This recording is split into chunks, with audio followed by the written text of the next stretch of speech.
Merci Eric. Merci tout le monde. Est-ce qu'on peut remercier notre cher ami aussi Candy qui est là? Puis tantôt, merci ce beau temps de louange aussi. Ils vont revenir un petit peu plus tard, le groupe. Je suis très heureux d'être parmi vous ce matin. Et surtout aussi, j'avais hâte. Quelqu'un qui me demandait si j'étais stressé. Je dis non, je ne suis pas stressé, j'ai très hâte en fait. Vous savez, lorsque on a des choses que l'on croit, que nous sommes appelés à vivre en Jésus-Christ, c'est tellement aussi précieux de pouvoir les partager avec d'autres. C'est une chose que de réaliser tout ce que Dieu représente pour nous, tout ce que Dieu devient de plus en plus pour nous. Et au fur et à mesure qu'on grandit, je ne sais pas si vous êtes comme ça, mais en tout cas, normalement, la foi, si je me fie un peu à tous les témoignages qui nous ont précédés, des centaines d'années, des milliers d'années, on regarde même les récits des Écritures, chaque fois que tu vois Dieu se manifester dans la vie de quelqu'un, qui se révèle à son cœur, tu vois automatiquement qu'il y a ce désir de vouloir en parler. Il y a ce désir de vouloir vraiment transmettre ça à d'autres parce que tu réalises à quel point tu n'as pas mérité à ce niveau-là. Tu n'as rien fait d'exceptionnel qui méritait que tu sois plus béni que d'autres. Et quand c'est une grâce comme ça qui nous touche de l'intérieur, lorsque Dieu est réellement prend une place pondérante dans notre cœur, dans notre vie, on a envie de le partager à d'autres. Alors c'est vraiment avec cette disposition de cœur que je me permets de pouvoir vous partager, je le crois de tout mon cœur, de belles vérités ce matin. Et on continue dans notre série qui s'intitule « Perdu dans ta destinée, pas de panique ». Et j'aimerais vous amener avec moi tout de suite dans un passage, ça va être un peu le passage d'ancrage central un peu de ce matin. Et vous allez voir, il y a quelque chose de merveilleux à travers ce passage. C'est le psaume 5, versets 12-13. Et ça dit ceci. « Alors tous ceux qui se confient en toi se réjouiront. Ils auront de l'allégresse à toujours et tu les protégeras. Tu seras un sujet de joie pour ceux qui aiment ton nom, car tu bénis le juste, ô Éternel. Tu l'entoures de ta grâce comme d'un bouclier. » Amen. Amen. Extraordinaire ce passage, tellement de vérités qui sont là.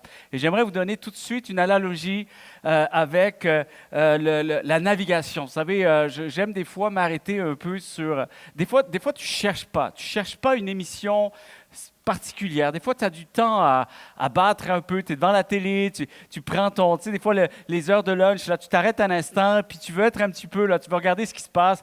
Et puis, tu zappes un peu les chaînes qui sont devant toi, puis tu tombes sur des chaînes télévisées où est-ce que vraiment ils mettent l'emphase sur découvrir un peu ce qui se passe dans le monde, ce que d'autres font comme métier. Ça vous arrive des fois de tomber un peu sur des émissions, même si tu es en plein milieu, tu n'as pas vu ça depuis le début, il y a quelque chose qui t'arrête un peu, tu es fasciné par le mode de vie de d'autres personnes. Et cette journée-là, je me souviens, j'étais tombé sur une émission qui montrait un peu, c'était quoi la vie d'un marin, la vie d'une personne qui est toujours en mer, qui est là avec son bateau et tout ça. Et c'est incroyable parce que déjà dans les Écritures, tu vois qu'il y a la foi, même Jésus a donné un peu des images de la foi, les récits des Écritures, on voit les tempêtes, la mer, comment on navigue, comment il y a des analogies comme ça avec les histoires, les professions, les corps de métier. Et déjà, la navigation semblait déjà montrer beaucoup de similitudes entre symboliquement ce qui pouvait être vécu à travers la navigation et aussi les mystères, les clés du royaume de Dieu. Et je me souviens, à ce moment-là, il y avait un dialogue, il y avait un échange. Donc l'animateur est là pendant plusieurs jours, il les accompagne, il est là, il voyage, lui, tout ça, et puis il s'immerge vraiment dans la vie des marins. Et à un moment donné, à force de discuter, de regarder, d'étudier, il prend des notes et tout, puis il dit, mais là, on est en mer et il y a quand même, tu sais, ça ballotte. C'était pas nécessairement, c'était pas une grosse tempête, mais c'était pas le calme plat. Et je me souviens, l'animateur a posé la question, il dit, mais qu'est-ce qui arrive si vraiment, là, vous êtes au cœur d'une tempête de fous malades? C'est quoi vos instincts de survie? Quand, mettons, je ne sais pas, tout vous lâche. Mettons, tout vous lâche, la boussole, la radio, le satellite, tout. Vous n'êtes plus en connexion avec rien. Vous êtes perdu au beau milieu de nulle part, dans le fond, un néant de tempête autour de vous, ça ballotte, tout ça. C'est quoi votre instinct de direction? comment vous continuez à avancer? Hey, c'est toute une question pertinente. Et voici la réponse. C'était très simple. Le gars, il reste très calme et tout. Tu vois que vraiment, il a expérimenté son métier. Et en fait, il va dire, en fait, à ce moment-là, lorsqu'on perd un peu la direction, et j'aime beaucoup de prendre cette tournure un peu dans ce message parce qu'on parle de ça dans cette série. On arrive à un moment où on a vraiment le sentiment, un sens d'avoir perdu une direction, perdu un peu le focus. On avance, mais on ne sait plus trop où on avance. On est parti avec de bonnes intentions, on est parti avec un sens de direction, on est parti avec des objectifs, des aspirations dans notre vie, vouloir vivre pour Dieu, avoir vraiment de la motivation, quelque chose. Puis il arrive parfois où il y a plusieurs situations de vie, des circonstances, les années, l'accumulation de plein de choses qui fait qu'à un moment donné, on peut sentir qu'on a perdu un sens de direction. Ça peut arriver. Et ce qui est beau, c'est que cet homme-là va dire que quand on est vraiment perdu, il y a quelque chose toujours en dernier recours. Puis ça, c'est l'expérience du marin. Le dernier recours, c'est que c'est comme si presque toujours, il va falloir qu'on ait le réflexe de s'appuyer sur des repères fixes. C'est ce qu'on appelle des repères fondamentaux. Et là, en discutant, là, tu essaies de comprendre qu'est-ce que c'est des repères fixes. Et il continue, il dit, en fait, en réalité, dans la navigation, dans toutes les lois de la navigation, il y a ce qu'on appelle les repères immuables. C'est des repères qui sont indépendamment des conditions locales, actuelles et ce qui t'arrive au moment où ça t'arrive. C'est-à-dire qu'il y a vraiment une situation critique à traverser, tu perds tout appui sur ce que tu avais, les ressources, l'équipement, les choses sophistiquées, le côté un peu où ça évolue la vie. On a des ressources aujourd'hui qu'on n'avait pas avant, mais quand tu perds toutes ces choses-là, il faut que tu retournes à ces repères fondamentaux. Et il dit, il y a deux choses qu'il faut que tu saisisses. C'est que le marin expérimenté va s'appuyer, un, sur les astres, et l'autre, c'est les éléments externes, mais qui restent absolument immuables, fixes. Et en fait, il explique que, puis là, il dit, ça veut dire quoi? Ça veut dire que dans le jour, tu te fies au soleil, et durant la nuit, tu te fies aux étoiles. Et ensuite, si toutefois, tu perds même un peu le sens, des fois c'est couvert, des fois c'est compliqué, c'est nuageux, tu n'as pas la possibilité de pouvoir trop te situer, même quand c'est couvert. Il dit, même quand c'est couvert, tu sais où se trouve le soleil, crois-moi. Il va dire, dans ce temps-là, tu te réfères au dernier recours. Mais là, il faut être un marin expérimenté. Tu dois savoir ces choses-là. Quand tu vas en haute mer, en eau profonde, tu passes plusieurs jours dans ton bateau, c'est évident qu'un marin expérimenté doit connaître ses bases fondamentales. C'est là que tu te fies à la direction du courant et à la direction du vent. Et je vous assure que j'étais en train de manger mon lunch à ce moment-là, mais c'est devenu vraiment incroyable ce moment. Parce que le gars explique que je ne parle pas des courants qui sont juste superficiels, qui arrivent là, à la surface. Je parle des courants, toutes les mers. Quand on les connaît très bien, on sait selon le courant profond. Il y a une direction. Le navire ressent les effets d'un courant profond. Et tout dépendant de la direction du courant, tu sais exactement où tu te tiens dans la mer dans laquelle tu es. C'est incroyable, n'est-ce pas? Alors tu as le soleil, les étoiles, la direction des courants de l'eau et la direction du vent. Et il y a des endroits où ça ne trompe jamais. Tu sais exactement où tu es parti, tu sais à peu près, tu te situes à quelque part, mais tu n'es pas totalement perdu parce que tu te réfères à des repères qui sont immuables, qui sont indépendants des conditions locales et qui sont aussi peut-être dans ce qui t'arrive actuellement, c'est une chose, mais tu peux très vite te rappeler où tu te trouves à l'heure actuelle, indépendamment des circonstances qui t'arrivent actuellement. Est-ce que vous êtes là ce matin? Et voici mon point, lorsqu'on est désorienté, et là je parle vraiment même lorsqu'on parle surtout de la foi en Dieu, quand on est désorienté, ce n'est plus le moment de compter sur ses émotions. Ça c'est évident, c'est une chose on doit mettre les choses au clair là-dessus. Parce que si tu espères te fier à tes émotions pour retrouver un sens de direction, mon ami, ça va être très compliqué. Tu dois t'appuyer sur autre chose que tes émotions, tes sensations, autre chose que sur tes ressources, sur tes avoirs. Il y a plein de choses avec lesquelles tu peux être très fort lorsque tout va bien, mais tu peux être très fragilisé lorsque ces choses disparaissent. Et c'est là que tu dois retrouver ce qu'on appelle les repères immuables, indépendamment des conditions de ta vie actuelle, conditions locales. Et c'est ce que j'aime dire, ce sont des repères fixes, fiables, fondamentaux. Quand on perd la direction, on doit revenir toujours à ce qui est fixe, à ce qui est fiable et qui reste au-dessus de nous. Elles sont là, que tu sois là ou pas. Toi, tu es en plein milieu de ce naufrage, de ce périple, de cette tempête, mais avant que tu sois là, il y a des repères qui étaient déjà fixes. Il y a des vérités qui étaient déjà déclarées, qui étaient fixes. Et lorsque tu quitteras cet endroit, elles continueront d'exister. Et c'est ce que j'aime lorsque nous étudions le cœur de Dieu, la nature de Dieu, la parole de Dieu, les promesses de Dieu, ce que Dieu a décrété comme étant fixe, immuable, en dépit des circonstances actuelles que je traverse. Et il y a 3 repères immuables qui font partie de la foi en Dieu. J'espère que vous les connaissez. Si ce n'est pas le cas, bonne nouvelle, vous êtes au bon endroit ce matin. La première des choses, c'est que Dieu est pour nous et non contre nous. Vous allez voir, mais c'est encore très théorique. Faux. Tu vas voir ce matin, je vais t'expliquer de quoi il s'agit lorsque nous croyons, lorsque nous déclarons que Dieu est pour nous et non contre nous. C'est bien plus concret que tu ne le penses. 2, tout est possible à Dieu. Ça, c'est un autre repère immuable, fixe, indépendamment des conditions qui t'arrivent actuellement. Et 3, tu dois absolument entendre sa voix qui te dit « Sois en paix ». Et j'aimerais rajouter ceci ce matin, sois en paix surtout avec toi-même. Sois en paix avec toi-même. Premièrement, Dieu est pour nous et non contre nous.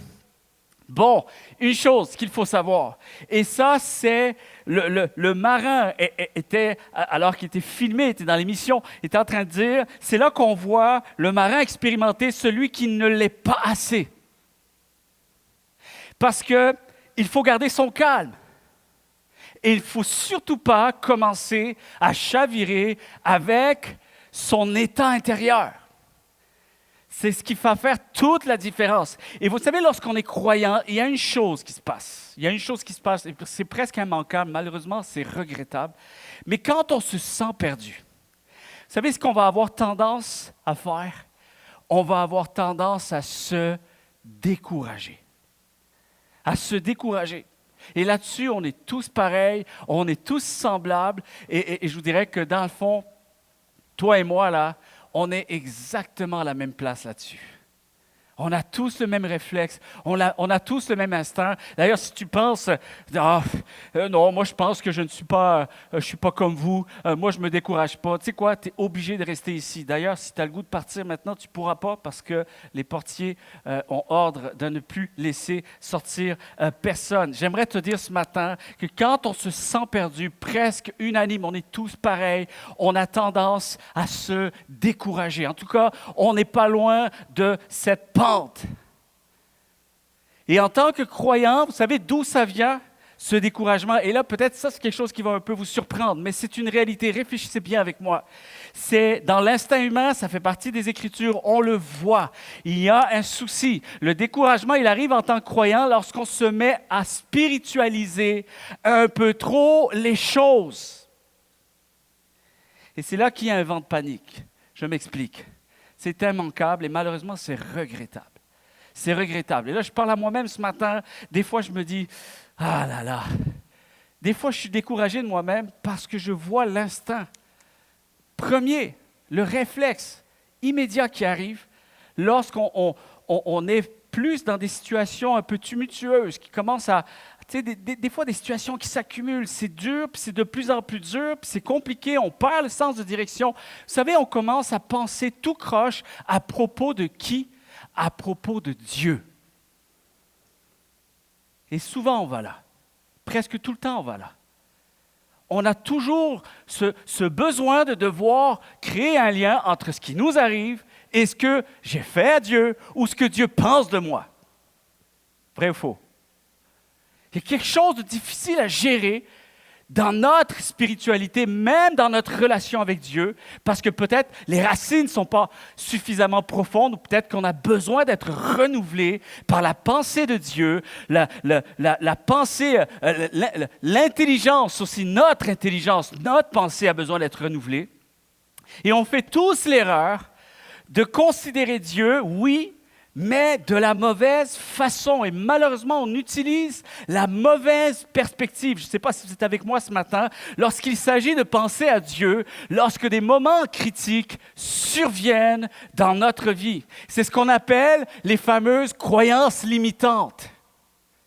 Les fameuses croyances limitantes. Vous savez, les croyances en tant que dans la spiritualité, les croyances limitantes, ça part du principe de l'image, la perception, la perspective que tu as de Dieu.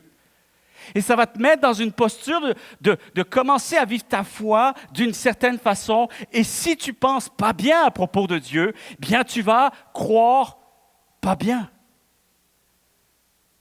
Tu vas avoir de la difficulté à voir des choses se manifester, l'accomplissement des promesses de Dieu. Tu vas avoir de la difficulté à ce que le chemin ait finalement une cohérence. Et c'est tellement important parce que le problème vient souvent de nos systèmes de croyances qui sont malheureusement préconçus. Et on doit tous être préconçus. Tu ne peux pas sortir de quelque chose qui t'a paramétré. Tu ne peux pas arriver à croire à quelque chose uniquement, totalement, pour toujours, tout seul. C'est impossible. Tu vas croire à quelque chose et à un moment donné, ça va devenir tellement fort parce que non seulement tu y as cru, mais Dieu t'a révélé quelque chose, mais cette croyance-là s'est révélée certaine au fil du temps et dans la vie des autres aussi. Et c'est important de saisir cette réalité parce que les croyances préconçues, elles peuvent être bien fondées et elles peuvent être aussi ce qu'on appelle non fondée. Vous êtes toujours là? Et en général, avoir des conceptions, des préconceptions, être préconçu au niveau de la foi, des croyances limitantes, ce qu'elles font, c'est qu'elles s'enracinent au fil du temps. Et il y a deux raisons pourquoi. Elles s'enracinent au fil du temps à cause de ce qui a été trop dit, et d'un autre côté, de ce qui n'a pas été assez dit à propos de Dieu. Est-ce que vous êtes là? C'est ce qu'on appelle un peu les stéréotypes courants et les omissions fréquentes. Et là, on y est un peu tous pour quelque chose. Je crois qu'on est tous un peu fautifs et on est tous aussi, c'est-à-dire qu'on a tous bénéficié, on a tous encouragé de la bonne façon quelqu'un. Et parfois aussi, on peut avoir contribué à avoir manqué un peu d'alimenter un petit peu plus certaines choses pour que les gens comprennent aussi comment Dieu fonctionne. D'un côté, on dit trop de choses. Un croyant doit toujours être capable d'avancer. Un croyant, c'est quelqu'un qui ne se laisse jamais ralentir par rien. Quelqu'un qui a la foi en Dieu doit toujours croire sans jamais faillir. Quelqu'un qui a foi en Dieu ne doit jamais abandonner. Quelqu'un qui a foi en Dieu persévère quoi qu'il en coûte, à n'importe quel prix. Vous êtes là? Et de l'autre côté, on parle rarement des limitations humaines. On parle beaucoup de la foi comme étant quelque chose de surhumain, quelque chose d'explosif. C'est un impact à l'échelle internationale et on parle rarement, malheureusement encore trop fréquemment, on fait des progrès, on avance, on est sur la bonne voie, mais c'est encore trop limité. On parle trop rarement des limitations humaines, des situations qui nous dépassent, que l'on ne veut pas forcément toujours admettre. On parle rarement d'une foi empreinte de lucidité, de sagesse, de sensibilité, de patience, de discernement, de bon sens et même parfois de lâcher prise. Maintenant, le lâcher prise en Jésus-Christ n'est pas forcément de jeter l'éponge. Et c'est une chose que je réalise, celle d'un cœur qui va continuer à être armé de la confiance en Dieu, même au milieu des souffrances traversées. Est-ce qu'il y en a ici qui croient à ça? Et vous savez, Paul semblait déjà avertir les croyants de son époque. Ça, c'était assez touchant de voir. Et moi, je remercie Dieu pour l'honnêteté, la transparence, le courage aussi d'écrire certaines choses, parce que la conception de la foi a toujours été un peu trop penchée vers les surexploits. Vous comprenez? Et Paul a ramené un peu cet effet de « Hey, mais on est aussi très limité. On est aussi très défaillant, on est aussi fragile et on a besoin aussi d'avoir cet équilibre-là. » Et Paul avait déjà averti les croyants de son époque de ne pas se laisser influencer par les conseils du siècle présent. Et au contraire, de toujours mettre tout ce que l'on entend, tous les discours, en contraste avec la parole de Dieu, la Bible, ce que Dieu avait déjà décrit, ce que Dieu avait déjà déclaré. Et même dans notre manière actuelle de prêcher, la foi aujourd'hui. Peut-être à quelque part qu'on est encore trop à essayer de faire sous-entendre qu'une personne qui marche avec Dieu est censée réussir absolument tout ce qu'elle entreprend. Peut-être qu'on est là. Peut-être qu'on est encore trop là. Peut-être qu'on est en train de dire qu'une personne qui a la foi, c'est quelqu'un qui est appelé à changer le monde entier, un grand impact, oser poursuivre ses rêves les plus fous avec la foi que cela se réalisera exactement comme je l'ai prévu. Est-ce que vous êtes là? Comprenez-moi bien. Je n'ai aucun problème avec ça. De croire, de continuer à croire. C'est aussi l'essence de mon message ce matin. Mais ce qui est difficile, c'est, vous savez, je travaille, j'essaye le plus possible du moins, d'aider les gens à se fortifier en Jésus-Christ, à se relever de leurs combats, de leurs difficultés, des épreuves parfois difficiles, d'un passé douloureux, de se relever de choses qu'on n'avait pas envisagées, on n'avait pas espéré de telles choses. Et la vie peut frapper tellement fort parfois, chers amis. Et on essaye en tant qu'Église, avec des pasteurs, Éric qui est ici, l'équipe pastorale, les gens, on est là. On essaye d'aider les gens le plus possible, même à se relever des ravages qu'a causé le péché dans notre vie. Des erreurs, des choses dont on est moins fier, des choses dont on regrette, des choses peut-être qui ont eu des répercussions terribles sur les gens autour de nous. Peut-être que sans le vouloir, on a blessé des gens qui nous étaient chers et on n'arrive pas à comprendre comment on a pu en arriver là et de voir les ravages du péché. Parfois, on est tellement aveuglé par les intérêts personnels de voir comment nous sommes si fragiles parfois à ambitionner les bonnes choses. Et c'est terrible de voir que finalement, on essaye de se relever malgré tout. Et c'est compliqué si à chaque fois qu'on essaie de se relever, de penser que je n'ai pas été suffisamment spirituel, maintenant je vais devenir plus spirituel, puis je vais réussir tout ce que j'entreprends.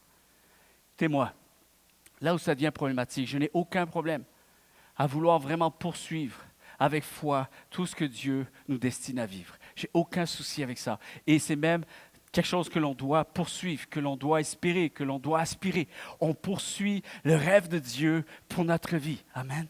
Mais là où j'ai un problème, là où ça devient problématique, les amis, c'est lorsqu'on sous-entend que vivre des échecs, endurer la souffrance, faire face à des défis, traverser des épreuves, même parfois de grande ampleur, tout cela, là où j'ai un problème, c'est quand on se met à dire ou à faire, à croire. On ne le dit pas vraiment comme ça, mais en tout cas, on sous-entend que ce serait même le signe que nous ne faisons pas ce qu'il faut.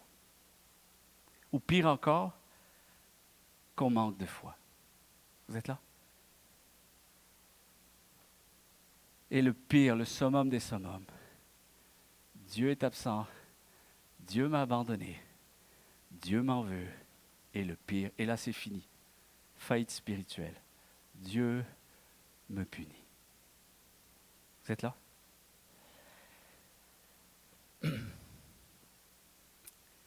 Si on va dans cette direction, les amis, je me dois absolument ce matin de vous dire que je refuse de lire, d'étudier la Bible et de prier Dieu chaque jour de ma vie. Parfois, bien sûr, je le fais, des fois un peu religieusement.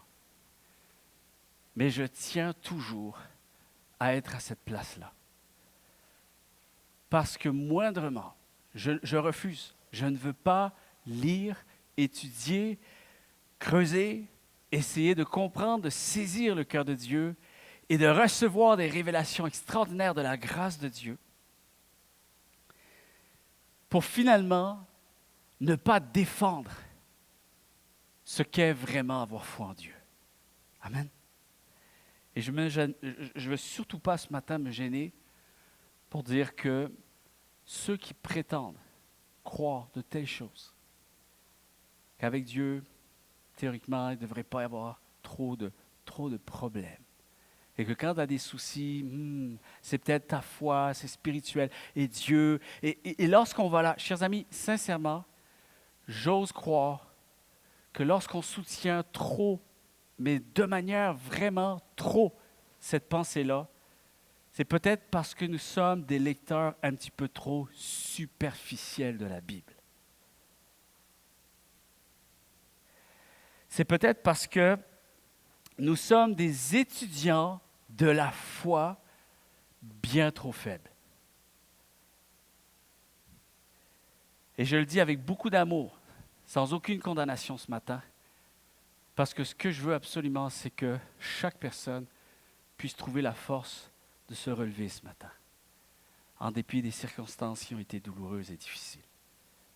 Parce qu'une lecture qui reste honnête sur les Écritures, sur la Bible, sur ce que Dieu a déjà déclaré, sur les récits dont on a le privilège de connaître, d'avoir, ça c'est une grâce de Dieu.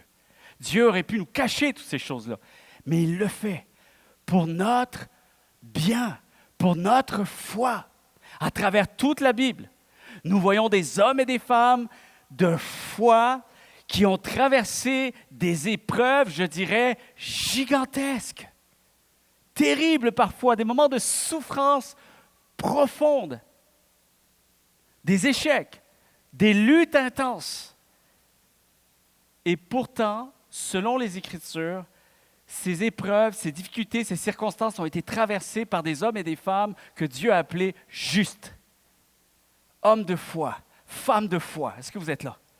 C'était des gens, dans le fond, c'est ces gens-là que nous étudions aujourd'hui comme étant des modèles spirituels. J'essaie de marcher à la lumière de ce que Dieu leur a fait vivre. J'essaie de voir comment Dieu veut aussi que j'emprunte ce même chemin et cette même posture de foi qu'eux ont eue. Alors, c'est des gens qui ont été lourdement éprouvés parfois face à des circonstances qui ont dépassé tout ce qu'il leur était possible de faire par eux-mêmes. Et qui pourtant ressortent en étant des grands héros de la foi, des grands champions de Dieu. Et Dieu va honorer leur vie, leur foi, parce qu'ils ont su tenir jusqu'à la fin. Et en aucun cas, ces épreuves ont été présentées comme un signe de manque de foi ou d'absence de Dieu. Au contraire, elles sont vues comme des moments où Dieu nous façonne, nous purifie, et nous rapproche de lui d'une manière encore plus profonde, plus intime et plus resplendissante. Quelqu'un devrait dire Amen. Vous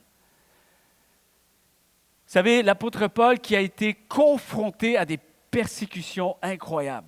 Il a été emprisonné. Vous connaissez un peu, peut-être il y en a ici, vous êtes très nouveaux, vous ne connaissez pas un peu l'histoire de la Bible. Je t'encourage à lire un peu après l'histoire de Jésus. Très rapidement, tu vas voir les 4 évangiles dans le livre des Actes. Il y a un personnage qui atterrit, qui surgit. C'est Saul de Tarse qui va devenir Paul, l'apôtre Paul. Aujourd'hui, les historiens disent que l'apôtre Paul demeure le deuxième personnage le plus influent religieux après Jésus-Christ dans notre histoire moderne. Et quand tu regardes comment Dieu a utilisé cet homme pour nous parler encore aujourd'hui à travers des écrits, que lui ne se rendait même pas compte qu'il était en train d'impacter le monde entier à travers ce que Dieu était en train de faire. Et tout ce qu'il a écrit, c'est incroyable comment tout ce qu'il écrit, tout ce que l'on voit, tout ce qu'il a traversé, toutes ces histoires, Dieu n'a jamais essayé de suggérer que toutes les difficultés que Paul a subi était une conséquence d'un manque de foi. Au contraire, sa spiritualité a été élevée. Et plutôt, Dieu a voulu montrer une occasion de voir la puissance de Dieu en dépit de nos faiblesses, en dépit parfois où est-ce que nous sommes dépourvus de direction, comment Dieu peut nous surprendre et comment Dieu continue d'être à l'œuvre et qu'il embellit et façonne notre foi.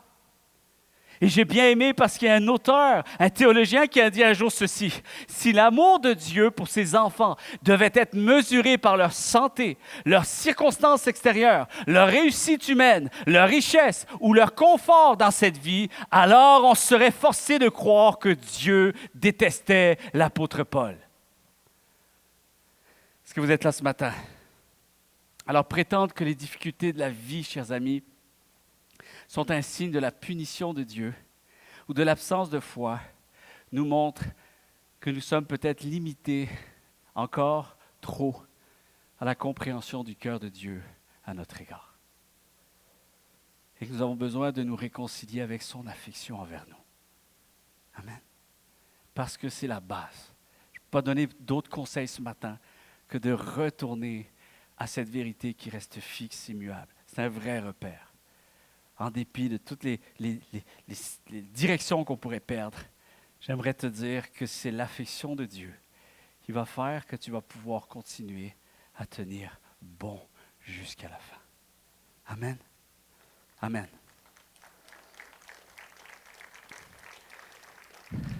Quelqu'un a dit un jour ceci, que devenir chrétien ne signifie pas avoir une vie où les problèmes sont absents, mais plutôt une vie où Dieu est présent. Et c'est drôle parce que quand tu lis le psaume 5, tu vois alors tous ceux qui se confient en toi. On l'a lu ce matin. Et moi, je veux t'inviter, je veux t'encourager, toi, ce matin, peut-être à aller prier Dieu, à aller parler à Dieu, mais n'y va pas seulement avec tes émotions et tes sentiments. Vas-y avec la Bible. Prie avec la Bible. Réfère-toi à ce Dieu qui est décrit dans les Écritures. Parce qu'à quelque part, retenons bien ceci, c'est assez simple. Quand tu pries Dieu, tu dois au moins essayer de savoir à qui tu t'adresses. Parce que, soyons honnêtes, lorsqu'on prie, peut-être qu'on ne prie pas autant qu'on l'espérerait, mais en tout cas, lorsqu'on prie vraiment, c'est parce qu'il y a vraiment des situations qu'on veut lui amener. Il y a certainement quelque chose, un fardeau, il y a quelque chose, une prière, quelque chose qui nous inspire. Et souvent, ce n'est pas pour qu'on soit juste dans la reconnaissance, la gratitude et la louange. Quand bien même, c'est des choses qu'il faut apprendre à développer. C'est une belle discipline spirituelle, à rendre grâce à Dieu pour les choses que nous avons et non pas toujours fixer les regards sur ce qui nous manque encore aujourd'hui. Mais j'aimerais vous dire que la plupart du temps, je nous connais assez, et je m'inclus aussi dedans, je nous connais assez pour savoir que lorsqu'on a vraiment besoin de prier, c'est parce que probablement qu'il y a une situation qui pèse dans nos vies. Et quand tu demandes à quelqu'un de t'aider, quand tu fais appel à celui que tu voudrais qu'il t'aide, au moins assure-toi de savoir qui est cette personne à qui tu t'adresses. Essaye au moins de voir les attitudes qu'il possède. Essaye de voir sa nature. Essaye de voir ce qu'il a déjà fait dans le passé. Essaye de te référer un peu pour que tu aies un sens de confiance, de foi lorsque tu pries envers celui que tu crois qui peut faire quelque chose pour toi. Et les Écritures, c'est indiscutable, les amis. Vous savez, j'aime parce qu'à un moment donné, j'étais en train de discuter avec mes enfants. On était à table et ils étaient un peu plus jeunes, mais pas si longtemps quand même. Et puis, des fois, on aime un peu parler, on prend un sujet, tout ça, on prend un sujet chrétien, on parle de la Bible parfois. Et puis, j'ai posé cette question. Vous savez, les amis, savez-vous pourquoi je crois que Jésus va revenir? C'est quoi? C'est cette question. C'est comme une grosse question en train de manger. Je dis, pourquoi, selon vous, je crois que Jésus-Christ va revenir? C'est comme, ah ouais, mais non, plein de trucs. Je dis, non, c'est pas ça. Il y avait d'autres choses, plein de trucs. Non, je dis, c'est pas ça. Ah, mais dis-nous-le. Je vais vous faire réfléchir. En même temps, c'est une question bonne pour la réflexion. Et finalement, à la fin, j'y vais. Je donne ma langue au chat. OK? Pourquoi je crois que Jésus va revenir une seconde fois? Parce que quand il a dit qu'il allait venir une première fois, il est venu. Alors, il a promis qu'il viendrait et il est venu. Maintenant qu'il me dit, je vais revenir une deuxième fois, là, je vais le croire. Est-ce que vous êtes là? Ça sert à ça, les Écritures, chers amis. Ça sert à actualiser ce que Dieu a fait hier pour ta vie aujourd'hui. Et tu prends ça et tu dis, Seigneur, tu as fait ça pour d'autres qui étaient peut-être, moi j'aime dire des fois, de la même nature que moi. Moi, je vais être un peu audacieux, je vais vous dire, allez, j'ouvre mon cœur. Des fois, je dis, je pense que tu as fait des grandes choses même à des gens qui étaient pires que moi. Allez, on va être franc. On y va. On est au confessionnal. Tant qu'à tous se dire, on va tous se dire. Mais moi, je vois que tu as béni des gens que moi, je n'oserais même pas faire 1/10 de ce qu'ils ont fait. Tu vois? Il y a des gens que tu dis, waouh, ça, finalement, j'ai conduit leur vie. Pas sûr. Je suis encore dans le doute aujourd'hui. Je garde des questions pour plus tard dans le ciel, OK? J'aimerais savoir un peu comment tu penses dans cette histoire. Mais honnêtement, j'ai suffisamment d'histoires passées pour pouvoir me référer à ces gens-là et de voir les choses extraordinaires que Dieu, en dépit des limitations qu'ils avaient, et lorsqu'ils ont perdu tout sens de direction, ce n'est pas aujourd'hui que je vais manquer de foi en Dieu, même si moi, je perds un sens de direction pour ma propre vie. Quelqu'un devrait dire Amen. Alors, je veux nous encourager ce matin, comme Jacques nous encourage. Jacques, chapitre 1er, verset 17, ça dit « Tout don excellent et tout don parfait descend d'en haut du Père des Lumières, chez lequel il n'y a ni changement, ni ombre de variation. » Plus tu fais grossir Dieu dans ta vie, écoute bien, plus tu laisses de la place à Dieu, plus ton cœur, tes yeux fixent la nature de Dieu, les exploits de Dieu, les promesses de Dieu, la parole de Dieu, ce qu'il a déclaré, tout ce qu'il a fait dans le passé, plus tu fais grossir Dieu dans ta vie et plus tu dissipes les ombres de doute. Tu dissipes les ombres de variation, tu dissipes aussi la peur, tu dissipes l'insécurité, tu dissipes le désespoir. Du moins, tu lui permets de pouvoir dissiper ces choses-là. Même si parfois tu dis, mais je ne sais pas comment faire, mais lui le fera. D'une manière extraordinaire, tu vas voir comment ta foi va grandir parce que tu te réfères à quelque chose qui est immuable. Je peux douter sur bien des choses de ce qui se passe ici. Je ne suis pas sûr de ce que je vais vivre demain, mais je ne veux en aucun cas douter de la nature de Dieu à mon égard. Quelqu'un devrait dire Amen. J'aimerais te dire aussi ce matin que tout est possible à Dieu. Écoute bien ceci, c'est tellement important. Vous savez, ça c'est une phrase que l'on voit dans Marc chapitre 10 au verset 27. Tout est possible à Dieu. Jésus est en train de parler à un jeune homme qui est riche. Écoutez bien ceci. Et ce jeune homme vient voir Jésus-Christ et il aimerait savoir comment faire pour hériter la vie éternelle. En d'autres termes, c'est que Dieu a déjà de la place dans son cœur. Il veut juste aller plus loin. Il veut vraiment avancer plus loin, que ça soit quelque chose de significatif. Et ce jeune homme est très sincère parce qu'on voit déjà que Jésus aime ce jeune homme. Et on voit aussi quand même qu'il semble y avoir de la sincérité parce que dans ses réponses, tu vois vraiment qu'il acquiesce quelque chose. Et Jésus lui rappelle, lorsqu'il pose cette question-là, Jésus lui rappelle les commandements de Dieu à suivre, de ce qui a toujours été un peu alimenté au sein de la culture des Juifs de l'époque. Et l'homme répond, le jeune homme riche répond qu'il observe, en effet, ceci depuis sa jeunesse. Donc, on voit vraiment que Dieu a de la place dans son cœur, que Dieu occupe une place importante dans son cœur. Et ça, je crois que Jésus n'a jamais enlevé cette hypothèse. Et donc, on voit vraiment qu'il y a un sens de spiritualité. Mais la réalité, c'est que Jésus va le regarder avec beaucoup d'amour et va lui dire une chose. Il te manque une chose. Vends tout ce que tu possèdes, donne-le aux pauvres. Et ensuite, suis-moi. Ce n'est pas tant l'argent le problème ici. C'est que le jeune homme est parti tout triste. Et vous savez, ce jeune homme-là, je crois qu'il me ressemble. Je crois qu'il nous ressemble. Parce que cet homme a essayé de faire de la place à Dieu dans sa vie. Mais voici le problème était où? C'est qu'à ce moment-là de sa vie, où est-ce que Jésus l'amène à un état où est-ce que tu vas continuer à croire en moi? Est-ce que je vais avoir la même place dans ton cœur au moment où peut-être tu vas être dépouillé de tout? Quand tu réfléchis, c'est assez ingénieux comment Jésus a voulu partager un peu le sens de ce dialogue. Et c'est comme si cet homme était incapable de croire que Dieu puisse pourvoir à sa vie, même dans les moments où on perd toute ressource et toute direction. Est-ce que vous êtes là? Lorsque tu n'as plus rien, lorsque tu es dépouillé, lorsque tu es sans possibilité humaine. Et pourtant, il l'a référé. Es-tu sûr que tu connais les commandements? Voyez-vous, c'est la même chose que Jésus fait à notre égard aujourd'hui. Si tu te réfères à ce que j'ai fait hier, à ce que j'ai été. Tu ne devrais pas douter que je suis celui qui peut pourvoir à ta vie, même dans les saisons les plus critiques. Vous êtes là? Je vais vous expliquer pourquoi. Parce que celui qui étudiait les lois, c'est celui qui devait retourner à l'histoire de Moïse et à l'histoire des prophètes, des patriarches. C'est quoi ces histoires? Regardez les Écritures. Pourquoi on a toutes ces histoires qui nous donnent une liste d'actions prodigieuses? Des miracles sur miracles. La puissance de Dieu, même la puissance redoutable de Dieu. Tu vois finalement que l'Ancien Testament est rempli d'histoires qui montrent la puissance prodigieuse, les actes prodigieux, redoutables de Dieu. Et comment Dieu règne sur toutes choses. Amen. Tu le vois, Pasteur Éric a partagé un message sur Jonas.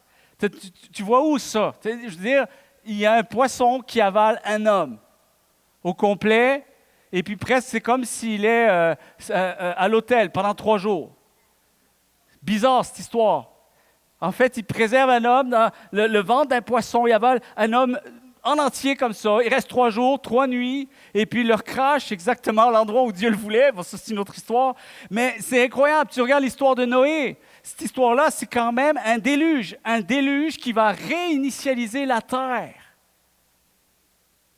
Tu vois même des murailles tomber sans aucune arme.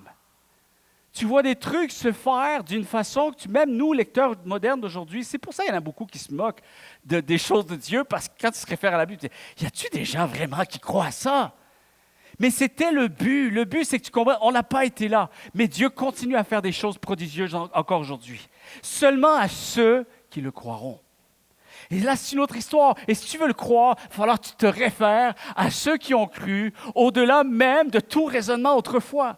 Et on dit oui à des choses que moi, comment il dit oui? Comment tu veux? Hey, veux-tu venir avec moi? J'aimerais que tu sois le chef d'une armée où vous allez juste tamponner des pieds autour d'une muraille pendant plusieurs jours. Et puis tout d'un coup, vous allez faire pou, pou, pou, puis vous allez renverser l'armée la plus terrible du territoire où vous allez être. Et tu vois Josué, ben oui, hey, c'est merveilleux. Oui, bien sûr, viens de dire. N'importe quoi. N'importe quoi. C'est ça que Dieu veut créer en nous. C'est du gros n'importe quoi. Ça vous arrive parfois de vous dire, et là, ce que je traverse, c'est du gros n'importe quoi. Et c'est là. Ah, là, ça t'intéresse maintenant. Ça t'intéresse de savoir ce que je peux faire même au milieu d'un gros n'importe quoi. Vous êtes là? Oui, là, ça m'intéresse. Ah. Et là, tu dis, merci Seigneur de nous avoir fait connaître ce que tu as fait de prodigieux. Quand il n'y avait aucunement la possibilité d'en donner gloire à aucun homme. Au milieu d'un gros n'importe quoi, Dieu a fait des choses remarquables. Est-ce que vous êtes là ce matin? Tout est possible à Dieu. Tu gardes ta confiance en Dieu. J'ai perdu espoir, mais ce Dieu à qui je m'adresse, à qui j'invoque, c'est le Dieu de l'impossible.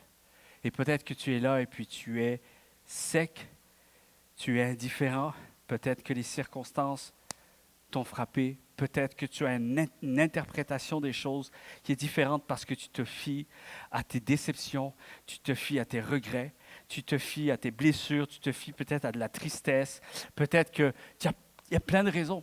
Il y a des circonstances, tu as ton décor, j'ai le mien, nous avons tous un décor sur lequel on doit continuer à peinturer là-dessus. On doit avancer avec le relief qui est notre vie, qui est là.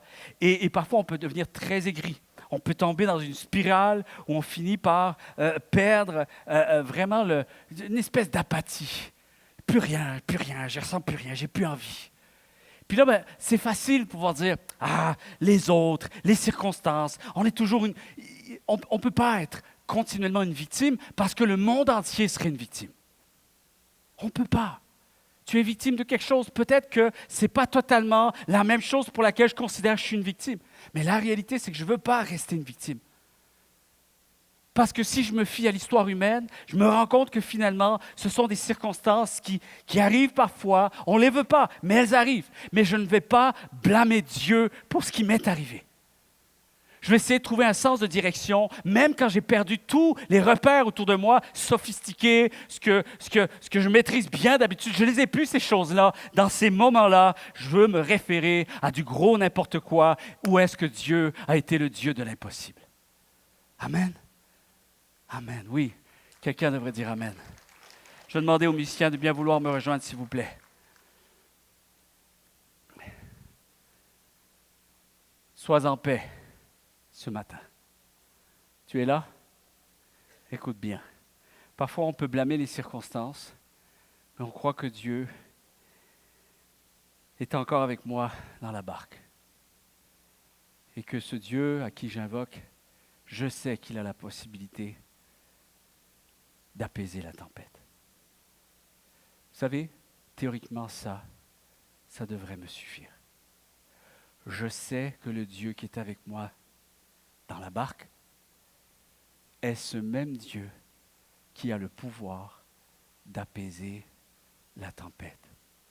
Tant que ce Dieu est dans ma barque et que la tempête reste ce qu'elle est, ma confiance n'est pas ou ma frustration n'est pas dans le délai de cette tempête.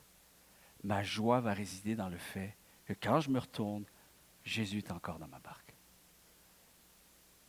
Et j'aimerais vous dire ceci. Il faut que tu entendes sa voix qui te dit « Sois en paix ». Parce que des fois, c'est des circonstances qui occasionnent des tempêtes, qui sont extérieures. Tu n'as rien fait pour, mais tu les subis. On est là? Et d'autres fois, la tempête, nous y sommes un petit peu responsables. Un petit peu auteur. Et notre signature n'est pas grosse, mais si tu regardes bien comme il faut, tu as signé à ça quelque part. Et là, qu'est-ce qu'on fait, chers amis? Voici ce qu'on fait. Jean-Baptiste, tu es en prison. Il commence à se décourager, commence à se poser des vraies questions. J'ai-tu fait la bonne affaire, moi, là? J'ai-tu mis sur un piédestal la bonne personne? J'ai-tu dit aux gens dessus, finalement, la bonne personne? Et tellement qu'ils souffrent, regardez l'instinct humain, c'est qu'on va aller pencher vers qu'est-ce que je pense de Dieu là-dedans? Tu vois, il remet en question Jésus-Christ. Il est plus sûr. Parce qu'il souffre tellement que finalement, on se met à réfléchir à tout ça. Et regarde bien, Jésus va encore se référer à lui. Quand ils vont venir le voir, Jean-Baptiste demande, es-tu celui qui devait venir? Et qu'est-ce que Jésus a répondu, chers amis? Il a dit, allez dire à Jean-Baptiste, les aveugles voient. Écoute bien. Les boiteux marchent. Les lépreux sont purifiés. Les sourds entendent. Les morts ressuscitent. Et la bonne nouvelle est annoncée aux pauvres. Est-ce que vous êtes prêts à entendre quelque chose ce matin? C'est cette vérité. Écoute bien. Quand Jean-Baptiste reçoit cette nouvelle, qu'est-ce qu'il y a de si extraordinaire qui fait qu'il retrouve un sens de direction alors qu'il est au cœur de quelque chose de terrible pour sa vie? Tout d'un coup, il y a quelque chose en lui qui s'est dit, ouais, ok, c'est vraiment lui. Pourquoi? Vous savez, la Bible, c'est un livre où il faut se poser la question. Pourquoi? Et un jour, je suis venu devant Dieu et je dis, Seigneur, pourquoi? Je ne comprends pas. Parle-moi, explique-moi. Je veux comprendre qu'est-ce qui a tout changé pour Jean-Baptiste. Ces circonstances sont restées les mêmes. Mais qu'est-ce qui a changé? Pourquoi tout d'un coup il retrouve la foi? Qu'est-ce qu'il y a de si extraordinaire pour dire « Ok, c'est vraiment lui. » Écoute bien. Jésus a près de 30 ans. Il a près de 30 ans là. Il n'est pas il n'est pas là depuis juste 1 an ou 2. Il a 30 ans et plus sur terre. Il n'a pas disparu. Il ne s'est pas enfui. Il est là depuis le jour 1. Et il est toujours là, 30 ans. Et il ne s'est pas découragé de sa mission. Et une des choses qu'il faut que tu comprennes, c'est que ce n'est pas juste une idée que Dieu a dit pour l'humanité, c'est une promesse. Mais ce n'est pas une promesse future. Elle est là parce que Jésus-Christ est là dans le présent, actif et concret. Et Jean-Baptiste dit, c'est lui. Parce qu'il est en train de lui dire, « Hey, allez dire à Jean-Baptiste, voici tout ce que j'accomplis. » Qu'est-ce que, encore une fois, il fait la même chose que ce que Jésus a voulu que le jeune homme riche fasse. Va dans le passé et va voir les actions prodigieuses de Dieu. Aucun homme ne peut accomplir ce que Jésus-Christ seul a accompli. Alors, il lui a montré sa puissance, mais pas sa puissance seulement instantanée, juste une fois. Non, non seulement j'ai le pouvoir de faire ce que je veux, mais je choisis de rester et d'aller au bout de la croix. Est-ce que vous êtes là? Écoute bien ceci. Écoute bien. C'est la même chose, je vais en parler la semaine prochaine encore à travers ce message. C'est tellement puissant. Les disciples réalisent la même chose et c'est là qu'ils vont reconnaître Jésus-Christ comme étant le Sauveur du monde, le Fils de Dieu. Lors de sa résurrection, il vient se présenter à eux. Et lorsqu'il se présente à eux, c'est dans Luc 24, versets 36-38. Écoutez bien ceci. Jésus se présenta au milieu d'eux et leur dit, « Paix à vous. » Saisis de frayeur, ils ont très peur. Saisis de frayeur, ils ont très peur. Incroyable. Et vous savez ce qui va arriver? C'est que ces hommes-là vont bouleverser le monde à partir de là. Parce qu'ils réalisent que finalement, jusqu'à maintenant, on n'était pas sûr. Ils n'étaient pas sûrs. Jésus, si tu es un maître militaire, finalement, est-ce que ça va être un politicien? Est-ce qu'on va avoir l'emprise sur tout le règne des Romains? On ne sait pas, on ne sait pas. Il meurt. Pour eux, il est mort. C'est fini. Qu'est-ce qui s'est passé? Comment on a pu suivre un gars comme ça pendant 3 ans? Comment on a pu être aveuglé? Finalement, il ressuscite et tout devient clair. Et il réalise une chose, c'était le Fils de Dieu. Et ce Fils de Dieu n'est pas juste apparu après la crucifixion. Il réalise, oh my God, Jésus, c'était déjà le Fils de Dieu depuis le jour 1 où nous l'avons rencontré. Alors voici comment on réalise, c'était le Fils de Dieu. Nous venons de passer 3 ans avec Dieu. Vous êtes là? Il a vu tous nos défauts. Toutes nos luttes.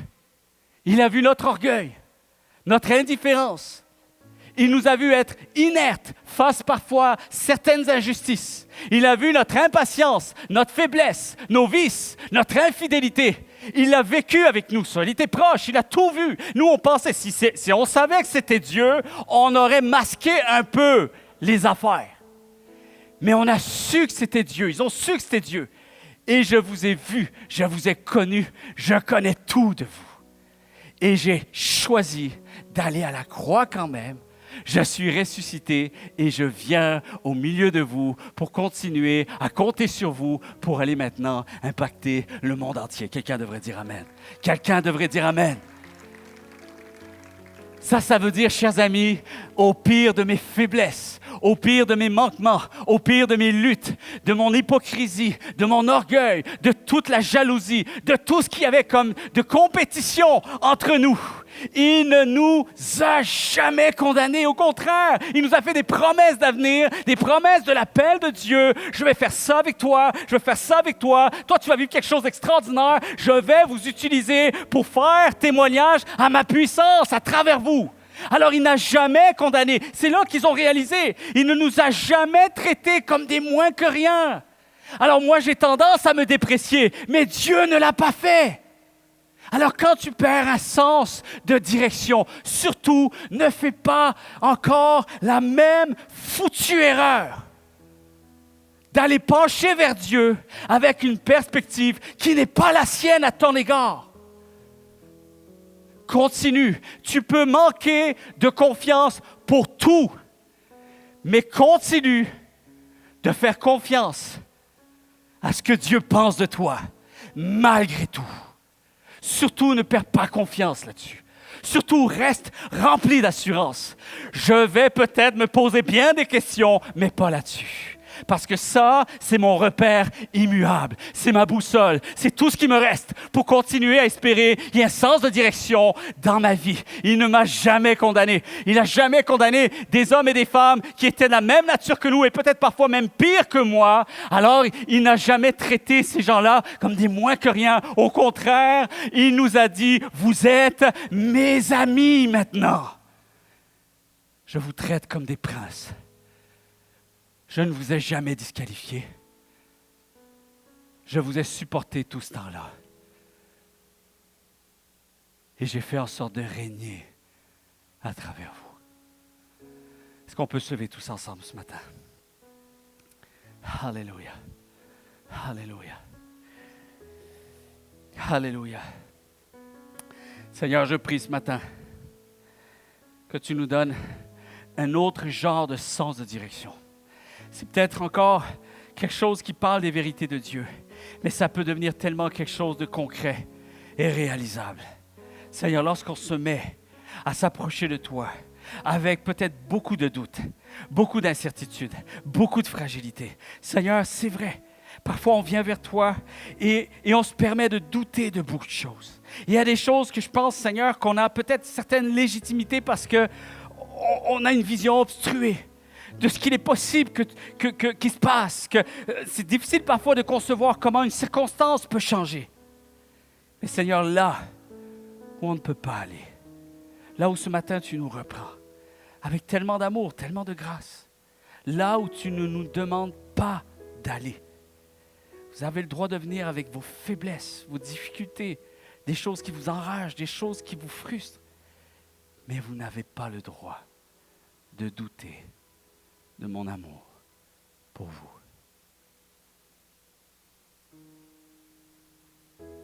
Et je t'invite à chanter ces chants avec cette perspective maintenant.